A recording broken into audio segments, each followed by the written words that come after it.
ترکمنستاني چارواکي په افغانستان کې د ټاپي پروژې د تطبیق زمینه برابره شوې ده. د ترکمنستان د بهرنیو چارو مرستیال وزیر وفا حاجیوف چې د یو پلاوي په مشرۍ د افغانستان هرات ولایت ته سفر کړی ویلي چې د افغانستان وضعیت ښه شوی نو ځکه په دغه هیواد کې د ټاپي پروژې د تطبیق زمینه برابره شوې ده.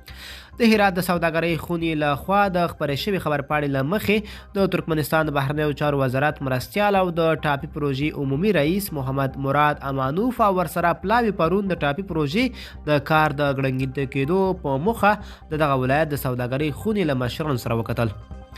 په خبرپاڼه کې راغلی چې وفا حاجیوف په دې لیدنه کې وویل چې د ټاپي پروژې د تطبیق په برخه کې مهم بحث امنیتي موضوع ده چې اوس افغانستان کې د وضعیت ښه شوی او په یاد هیواد کې د ټاپي پروژې د تطبیق زمینه برابره شوې ده.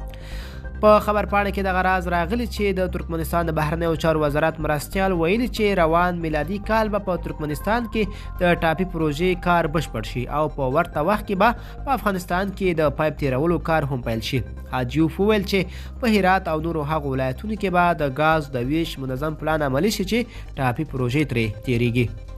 په خبرپاڼه کې دغه راز ویل شوي چې د هرات د سوداګرۍ خونې مشر محمد نیوز قاضي زاده په دې لیدنه کې ټاپي پروژې ته په اشارې سره وویل چې